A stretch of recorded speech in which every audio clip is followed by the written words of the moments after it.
Welcome to Popternative, where we dive into topical discussions from the worlds of pop culture, social media, and sports.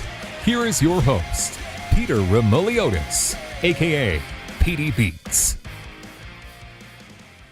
Hello and welcome to the Popternative podcast, the podcast and talk show where we have digital discussions in the worlds of TV, film, pop culture, news, music, sports, lifestyle, everything really depending on the guest. We talk about it all. As always, I'm your host, Peter Remoliotis. On social media, you know me as PD Beats. My guest will star in an upcoming movie called Born a Champion, which will be available January 22nd. He stars alongside Dennis Quaid. We have Patrick Flanery. Sean, welcome to Popternative, man. Thank you, brother. Pleasure to be here, man. Absolutely. I mean, right off the bat, this is kind of cool. You got to wear kind of many hats on this project. You star in it, but you also wrote it. What was that like for you?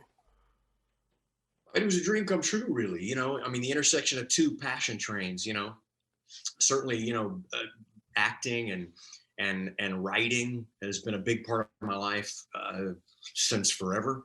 I first got into martial arts when I was 9. So seeing those guys intersect and having the ability to put on screen something that's changed my life, and been that impactful to me is nothing short of monumental on my timeline. Absolutely. And for people there's people are going to see in this film, your character just goes from the beginning to the end of the movie, just an emotional roller coaster. How do you prepare for a role like that on screen, Sean? I think as an actor, I think everybody's preparation is different, and my preparation tends to be more cerebral. Some people are method actors and they need to go out and experience things firsthand. Yep. And I guess if you lack that life experience, maybe that works. But if you have that life experience, maybe you don't. And I'm certainly not saying I was successful in my attempt to replicate those, but the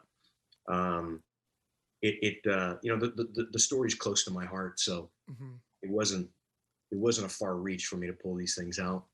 And this movie, obviously, there's kind of like two kind of ingredients of the recipe. There's kind of the, military aspect of the film, and then there's the MMA, mixed martial arts, and they kind of, cross over and kind of become one, you know what I mean? Was that kind of the plan as soon as you kind of started writing a film like this, Sean? Yeah, I wrote this in 2007, and it just shows you how long sometimes it takes to make a film.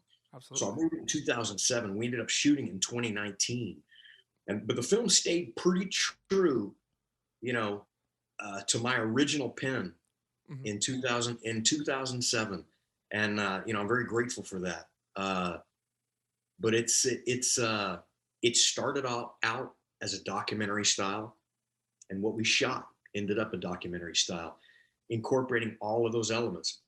And I hope we realized it correctly.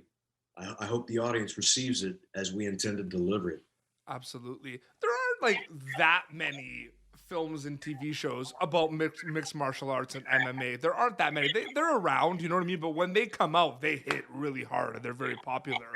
I believe that, Born a Champion is going to be one of those kind of films. Are you excited to release a film about the mixed martial arts world, Sean?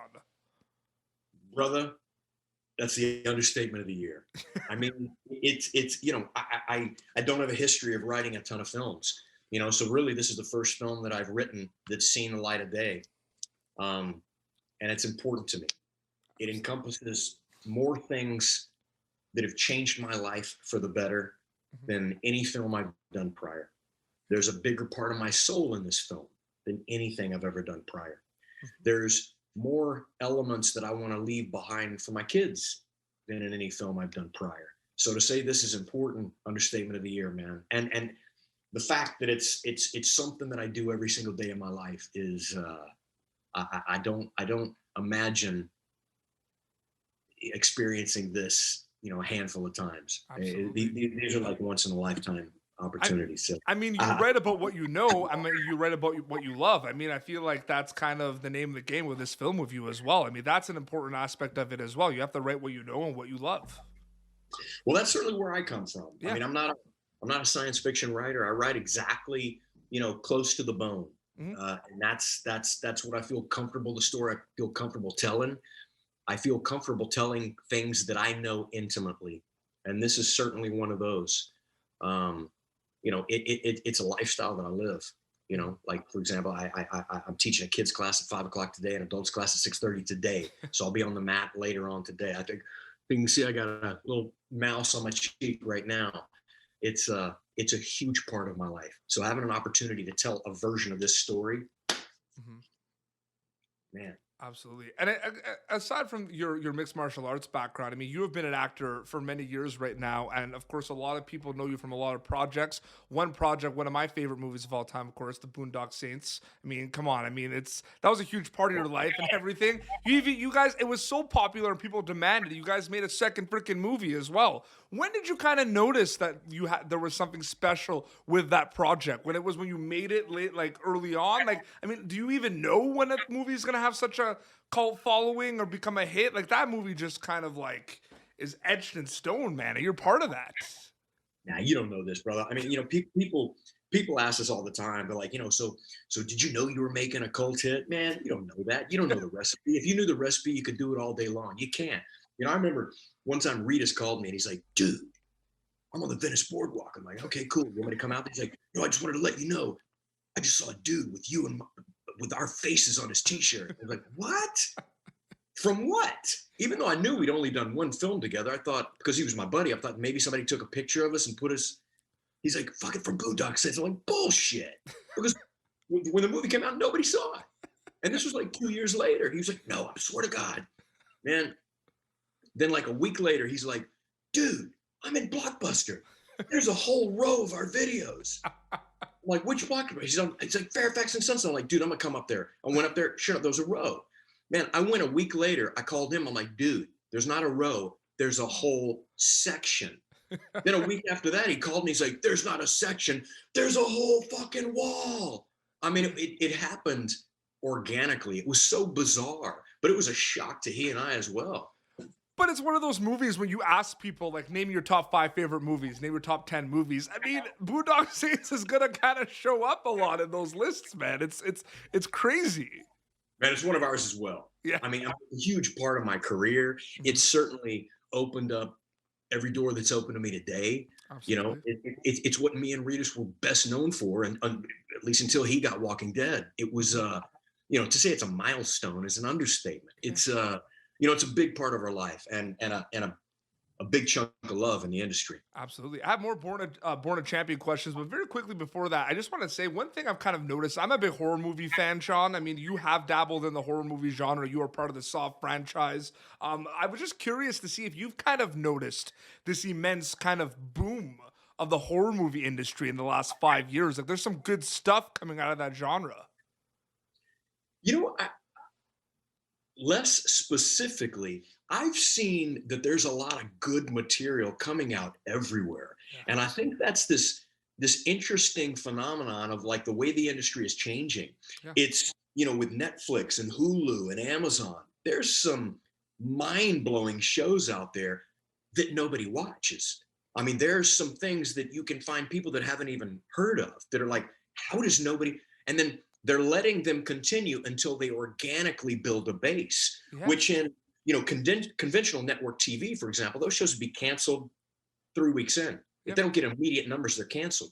But they're really allowing, auteurs to tell their story that aren't necessarily watered down with 1,000 different opinions, and they're finding audiences. I mean, I've found not just in the horror genre, in the drama category, the comedy category, there's some hidden gems out there that you think it's hidden, and then 2 months later you realize, okay, no shit, that's not hidden. Everybody knows about it now. I wasn't wrong.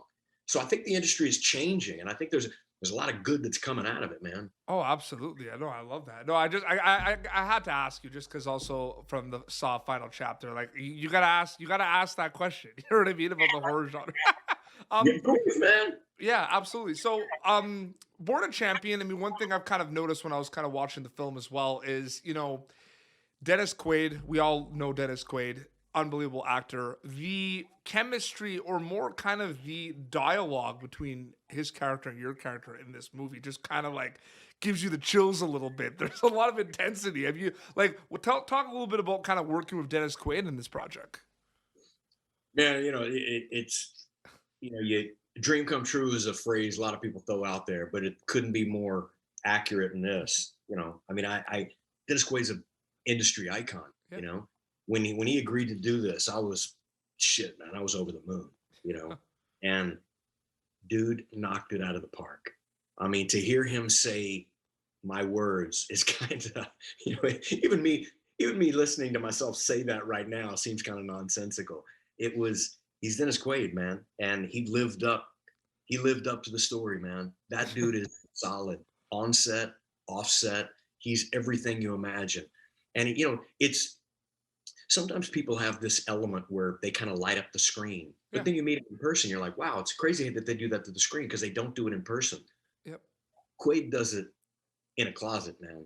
Absolutely. You know, you walk onto the set, you're like, oh shit. I mean, he's personable, he's funny, he's incredibly charismatic, he's all those things, and he's a gentleman off the set as well. Yeah. I mean, you're always a little reluctant to meet, you know, I hesitate to say heroes, but because they may let you down. That dude doesn't let anybody down, man. Wow. That dude's solid from top to bottom. That's amazing. There's always And going to be. to say he said my words is just crazy. I know that's yeah. No, the line I love is like he's Dennis Quaid, man. That was the best. He's fucking Dennis Quaid, man. Come on. You know, any project, there's always going to be learning experiences. Whether you've been working in the industry for 1 year, 20 years, you're always going to learn something. What did you learn working on Born a Champion that you maybe didn't kind of get to kind of experience before, Sean? Man, you know, the merging of art and commerce is a massage at times and a headache at times. And navigating those two can be testy. You know, when you write a story like this, you know, inevitably there are other opinions and voices that are going to come out, and doing your best to navigate that and stay true to the story is a new experience. You know, and I'm sure everyone is going to be different. You know, you hear at the studio level, and certainly this wasn't, you know, we made a tiny little film, and maybe that's one reason that you can minimize those outside voices. But at the studio level, I'm sure there's, you know, thousands of different opinions, you know, and so that's new for me. I mean, you know it going in, but experiencing it firsthand is you know, it takes some getting used to, you know. Absolutely. No, for sure. That's great. I really like the kind of mix of like the art of the commerce. That kind of blew my mind a little bit. That was better than he's Dennis Quaid, man. You're giving good answers. This is awesome. Sean, thank you so much for coming on Popternative to talk about Born a Champion. I really appreciate it. Brother, thank you for the time, man. And I appreciate you giving the film a watch. Absolutely. And it's coming out. It will be available for people to watch January 22nd. And where can people follow you on social media to keep up to date with everything? Man, I'm on Instagram regularly, SP Flanery. You can look out in the future. I also have Assault on VA 33 coming out early 2021. That's Lionsgate as well. But all social media, and it's me. It's not somebody else posting for me. It's me. And I respond to everybody that reaches out to me. Amazing, man. Well, seriously, thank you so much. Congrats on the film. I really enjoyed it, and we're excited for it to kind of get out there in the new year. Me too, brother. Thank you for the time. Awesome. Well, this has been Popternative, youtube.com/Popternative. For previous episodes, you can catch Born a Champion starring Sean Patrick Flanery and Dennis Quaid January 22nd. Until next time, this is Sean Patrick Flanery and PD Beats signing off. Thank you for tuning in to Popternative. Make sure to check out our past episodes of Popternative on YouTube. Be sure to like Popternative on Facebook and follow us on Twitter. This has been an Autograph Communications production.